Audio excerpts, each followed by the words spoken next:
Mossel Bay is situated approximately halfway between the coastal cities of Cape Town and Port Elizabeth. Mossel Bay Local Municipality has a great track record for its service to the community.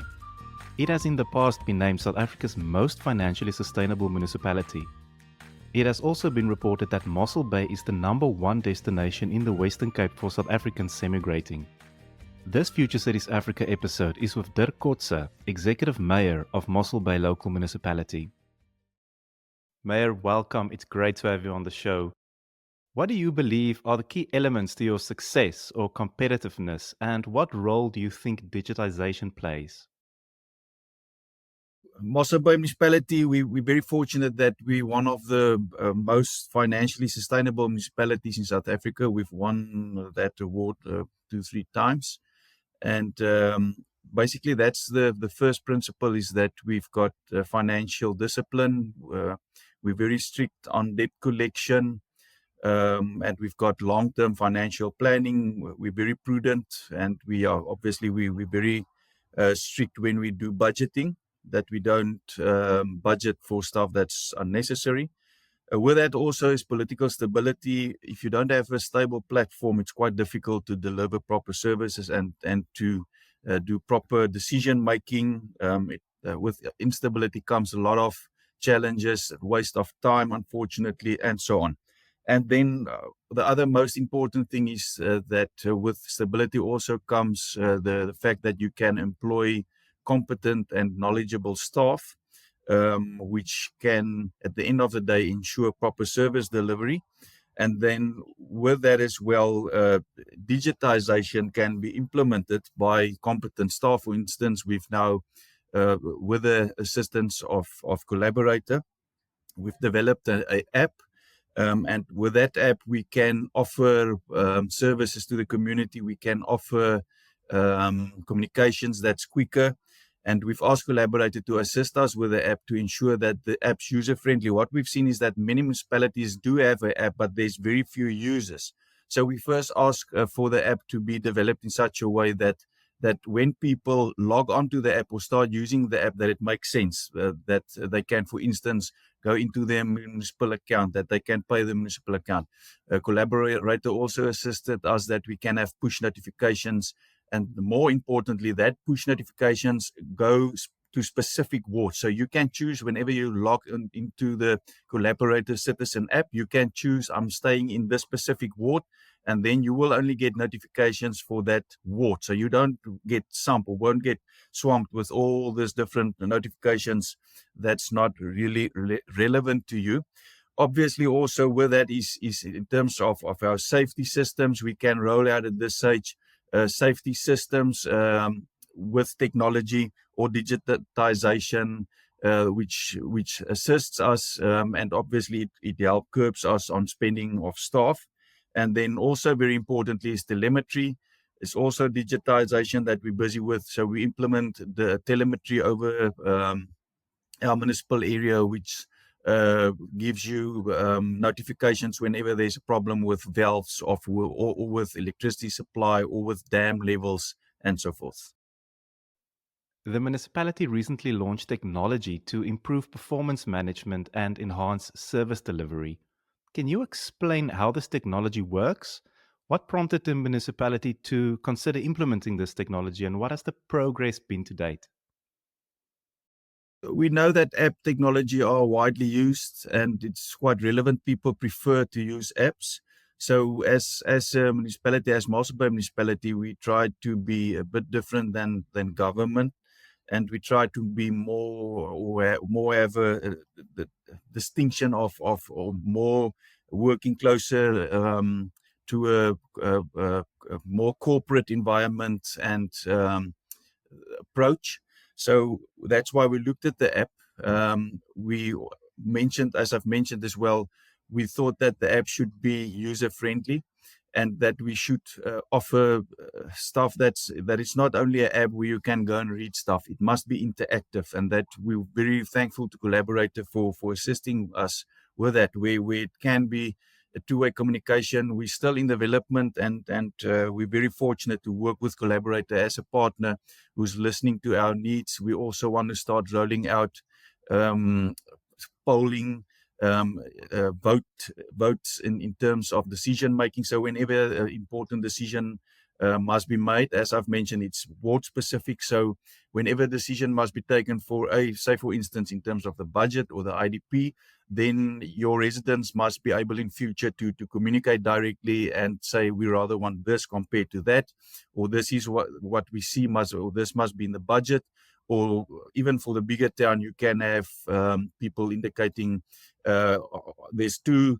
We only have, for instance, money for one road. We've got option A or option B. Which option does the community prefer? And then also in terms of service delivery, the whole filing system is also based on or our service delivery is based on a filing system linked to various other mechanisms. So what we have is when an email comes in, that's get documented. So we've got the documentation system, which is the collaborator system. A service request gets documented. Then linked to that and linked to the app is a service level that we've linked. So internally, we've got we went to our administration and we've asked them, what do you feel is the appropriate time in which you can, for instance, repair a pothole? And say, for instance, it's 2 days. Then we've struck that deal with the administration, between us as the leadership and the administration. So we've come up with service level standards, and that standards is linked to Collaborator and it's linked to the app. So whenever you give a service request, you can pin it firstly. And secondly, you will receive a message which indicate, okay, we received your request for the repair of this pothole in this specific area, and that will be completed within 2 days. And then that resident get feedback. And also the other thing is, if we've got now, say for instance, a water outage, 100 people will go through or a few hundred people might go with a power outage. That call volume will go through your call center, and with the app we can eliminate that, because when you log onto the app, it will show you, okay, we've received this service request, and you will see that X amount of people already on the app indicated that there is a power outage. So then going back to the back office, we've got the filing system by Collaborator. So it pulls through the app. If you use an email, exactly the same. If you use an SMS, exactly the same. That goes through the administration and it gets directed to the specific department. And then that department know they've got now this service request, and then immediately when they receive it, a clock starts ticking. And then at the end of the 2 days, it will go red. And then the head of department will see, okay, there's a problem. Why was this pothole not fixed? With that as well, we've got a Friday morning meeting. We call it the services meeting. And all our head of department, some of the councillors in oversight roles, they attend that. We call it services monitoring meeting. So all the red flags then gets discussed and asked, why was this not attended to? So it's actually oversight and actually also performance management all in one that we get done through this technology and digitization and systems, obviously with the help of Collaborator. Mayor, how is the municipality creating an enabling environment for the private sector that is mutually beneficial to both the private sector and the public sector? What has the municipality done to improve communication with the private sector? From our side, first of all, we try to create an environment in which businesses can thrive, and we try to create an environment in which people can stay and feel appreciated. So that's why we have a lot of people moving here, the private sector. So we ensure firstly that we've got proper services. Secondly, we try to ensure that we've got a safe environment. As I've mentioned, we're busy using technology. We've just completed a year or two ago the construction of a huge joint operation command center. And everything that we do, we try to do that on once again on collaboration, on partnerships or in partnership. So in the Joint Operation Command Center, we've got the South African Police Services there 24/7. We've got neighborhood watches represented there. We've got Rhino Watch Africa. We've got the district municipality traffic services, fire services, and so on. And the whole center has been run on the concept of a non-profit organization that's been established with representation by council playing their oversight role. And then you put knowledgeable people or people who's passionate, say, for instance, in this regard about safety, they're in the driving seat, they driving the project, which they are knowledgeable and passionate about, backed by the municipality then, and oversight done by the officials. We also try to enhance this relationship, or as I've mentioned, with good communications. So from our side, we've implemented or adopted a new communication strategy. So as I've mentioned, through the Collaborator app, we're now busy with a new studio. So a lot of effort goes in from our side to ensuring that we've got proper communications between ourselves and our private the private sector and citizens. So we try to make it all the time. We try to enhance two-way communication. Me and my team, we also go into the community quite a lot. We also believe in that personal touch, personal communication, and attention to detail. What specific measures is your administration taking to enhance the resilience of your supply chains and to ensure uninterrupted access to critical goods and services, especially during times of crisis and disruption? The supply chain regulations, to start off with, is a crisis. But I've only over the past few days with some of the projects that we are rolling out, we as local government, I don't think the community out there are aware of the stringent regulations in which local government function, and some of those regulations are obviously supply chain regulations. And it comes with challenges, but in trying times, what we try to do is obviously to plan ahead. We're very fortunate with knowledgeable staff. As I've mentioned, we've got great institutional knowledge, so we plan ahead. We've got all our emergency plans in place. Whenever we see or foresee that a problem might occur, we obviously activate our Joint Operation Command Center. We activate meetings where everybody, all the major role players, including our supply chain managers, are included. And then we analyze, we stock take regularly. What we've done is, especially now with a possible blackout, and we've seen the increased stages of load shedding at this stage. What we do is regular checking on the levels of our fuel, and obviously ensuring that we stay ahead. And whenever we order, that we order in advance, and that we order enough to curb possible outages, as I've mentioned as an example. Mayor, on leadership, what is the key characteristics of a visionary leader? First of all, you must have a vision. You must have a plan and the strategy. That's true, and some time must be spent on that. And I will, as you've mentioned, we will discuss that just now. But I think after that, the most important thing then needs to happen, where you've got practical leadership, where you've got people who actually implement. I think we've got leaders in this country that's capable and that's able of making plans and creating legislation and systems and so forth.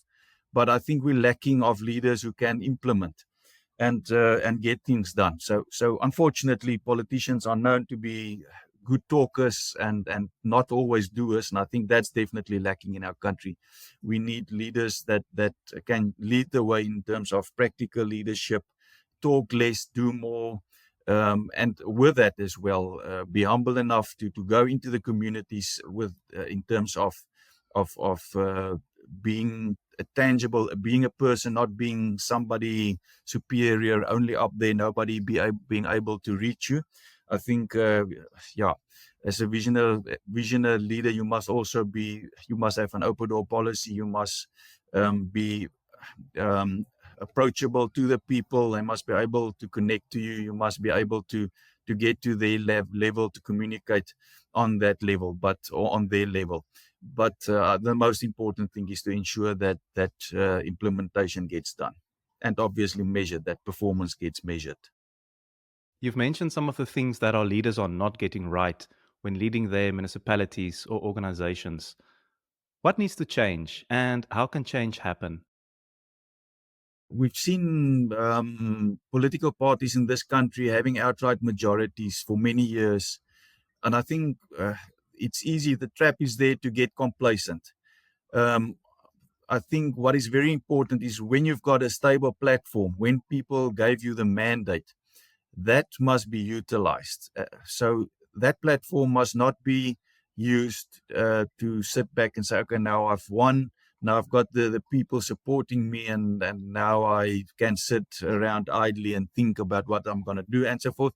That platforms need to be utilized to then urgently start implementing and showing to the voters and to residents um, and show that proof of evidence for their vote, that their votes deserved. Yeah, so I think a lot of times politicians have platforms which they don't use to their benefit, unfortunately, in our country. Mayor, in closing, what is your vision for the future of Mossel Bay local municipality? What does success look like at the end of your term? For me, it will be to have a growing economy, a sustainable economy, to drive down unemployment, to be able to drive down. It's not that easy for local government, but you can get it right. For instance, one of our strategies in terms of, we've got a growth strategy with 5 pillars, one of them being governance. And obviously that's the main one. So to ensure that you've got world-class services that you roll out, even though we're staying in a third world country, and to be sustainable.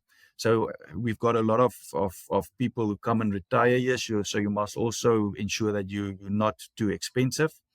But yeah, with that, it's to ensure that you've got an environment in which people, so that the other pillar is, as I've mentioned, to have a safety, to have a safe environment where people can feel that they're safe. To the other one, the third pillar, safety, to environment, to create an environment in which people feel that they're part of the town or the city, that they can live in dignity, that they can take ownership, they can take pride in what's been offered to them, and that they can help build on that, come up with ideas. That's why the partnerships is so important, because with partnerships comes trust. As soon as you trust each other, your community can help assist, and we as government, we don't have enough money and the workforce at this stage to just deliver what's needed. So we need the partnerships, we need the private sector, and especially we need people who's knowledgeable, and most importantly, we need people who's passionate about what they believe in and what they can bring to the table. Many times we see projects that's been rolled out in our town very successfully due to or through partnerships, because the people, they don't see this work. They're just passionate about what they do. And then the next pillar of our strategy is social regeneration. So also again in partnerships, as you've mentioned, with the Mayoral Golf Day that we had last week, we were able to fundraise 600,000 rand, and all that money goes back, because yes, we do have people that's in need in our country and in our town. So they must also, it's one thing to treat people with respect and try to deliver services, but many times there's other needs. There's unfortunately social challenges, massive social challenges in our community, and you also need money to address that, and to carry on with that. So yeah, that is some of the pillars of my growth strategy, and yeah, that's also our vision to through these various strategies, through partnerships, after 5 years, leave a town that we can say it's a world-class town. It's a beautiful looking town. Everything is functioning, everything is clean, and people want to come here, and they want to come and invest in our town. They want to come and host the events here. We've got for this financial year around about more than 90 different major events in Mossel Bay that's been planned and that's been rolled out. Yeah, so that's in a nutshell the vision for our town. A special thank you to Executive Mayor Dirk Kotzé for this insightful conversation on Future Cities Africa.